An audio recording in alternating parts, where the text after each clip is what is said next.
Some stories just make me wonder, is this the world's worst criminal? During murder trials, premeditation can play a very important role. It can drastically affect the charges issued and even the sentences imposed.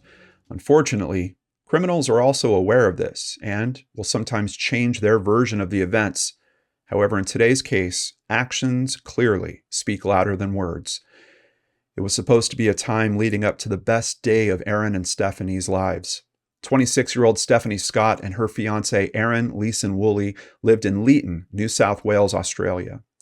They met in their teenage years, but as they became adults, the relationship grew more and more serious. They finally realized that they wanted to spend the rest of their lives together. Stephanie was teaching English and drama at Leeton High School and was very dedicated to her students. Looking forward to her bright future with Aaron, the wedding preparations were in full swing, with the wedding date of April 11th, 2015 quickly approaching. But the weekend prior, the couple were invited to a farewell party. Their friend was living in a town that was 3 hours away from Leeton, and with only a handful of days before the wedding, Stephanie decided to stay home. Aaron kissed his fiancée goodbye on Friday, April 3rd, not knowing that that would be the last kiss that they shared. On Easter Sunday, April 5th, Stephanie headed to Leeton High School to ensure that everything was ready for her substitute teacher. She wanted to make sure that she could fully enjoy her honeymoon without thinking about work. She borrowed the keys to the school's gate from one of her colleagues and spent nearly 3 hours preparing materials. When she went to leave, she ran into a young school custodian named Vincent Stanford. She gave Vincent a quick smile and said, "Happy Easter." Aaron became concerned when he didn't hear from Stephanie for several hours. When he returned home, Stephanie was nowhere to be found, his calls and texts going unanswered. The next morning, with still no word back from Stephanie, Aaron reported her missing to the Leeton police. The first thought was that Stephanie might have been involved in an accident, since her car was also missing. But as the investigation progressed, it would soon lead police to another theory. A resident that lived near the school had seen Vincent Stanford working over the weekend, which prompted the police to reach out to him. But his behavior during questioning raised several red flags. He admitted that he did go to school to clean, but that he wasn't necessarily supposed to work that day.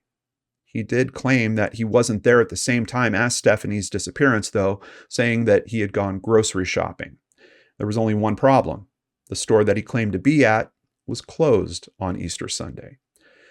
Other problems with his story included his excuse for scratch marks that were noticed on his face and forearms. He told police that he had run into tree branches about a week earlier, but they noticed that the scratches seemed just too fresh for that. Investigators searched his home and found keys that matched the ones that Stephanie borrowed from her colleague, but more importantly, they found the bra that she was wearing that day. Even more disturbing, Stanford's digital camera contained graphic images, including photos of what appeared to be a burnt female body. Stanford denied that the photos were of Stephanie, saying that he had downloaded them from a horror movie. They also noted fresh tire tracks were in his backyard, and those tire tracks were not a match for his vehicle. In his car, they found bloodstains. Forensic analysis would confirm that the blood belonged to Stephanie. More DNA was recovered on various items in his home, including on handcuffs, condoms, a lubricant bottle, and a knife that would later be identified as being the murder weapon. 5 days after Stephanie's disappearance, remains were discovered in Kokopara National Park. The remains were not only a match with Stephanie's DNA, they also matched the disturbing pictures found on Stanford's camera. Unaware of these investigative discoveries, on April 11th, the day that Stephanie and Aaron were supposed to get married, Vincent Stanford wound up confessing to killing her. He told investigators that he had never met the young teacher before. When he saw her working, he felt an overwhelming and uncontrollable desire to take her life. He stated that he didn't act from emotions, that he just knew he had to do it. In a clear sign that he had thoughts like this before, he left to retrieve a special kit that he had at home, a kit which included handcuffs and a knife, and then he returned to the school. When they bumped into each other as she was leaving, Stanford grabbed her and dragged her into a small room once used as a photography darkroom.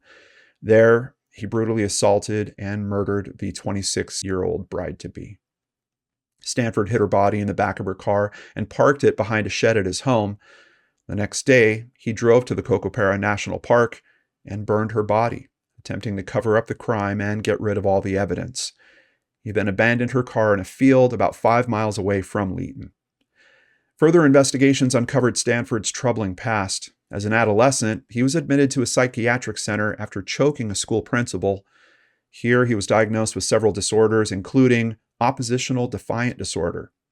He told the investigators that he had his first thought of killing when he was still a child at only the age of 7, and that he used to bottle up thoughts like that, which he had almost daily. That didn't stop him from stalking several women, though, including a 12-year-old girl. In that case, he said he wanted to kidnap her, but he managed to control himself, certain that he would have killed her. When officers searched his computer, they discovered more evidence, including some that showed he might have actually planned out this attack. There was violent content specifically about teachers, specific searches like bride kidnapping and virgin bride assaulted. Despite these troubling finds, Stanford maintained that he didn't premeditate to kill Stephanie, acting solely on impulsivity. If this was an attempt to lighten his charges and sentence, the courts seemed to see right past it. On October 13, 2016, Vincent Stanford was sentenced to life imprisonment for Stephanie's murder. The judgment stated that there were, in fact, indications that the attack was planned and premeditated. He was also given an additional 15-year sentence for aggravated assault. Surprisingly, Vincent Stanford didn't quite act alone. His twin, Marcus Stanford, helped his brother cover up his actions. Vincent sent him Stephanie's rings and driver's license to get rid of the evidence. Marcus said that he acted out of loyalty, and he was sentenced to 15 months in prison. He would later state that he didn't want anything to do with his brother anymore. Stephanie's family and her fiancé Aaron asked for stronger screening processes of the staff working in schools to avoid more tragedies of this nature. They also wanted everyone to remember Stephanie's warm and bright personality. At the trial, Stephanie's mother and sister both wore yellow to honor her. That was Stephanie's favorite color.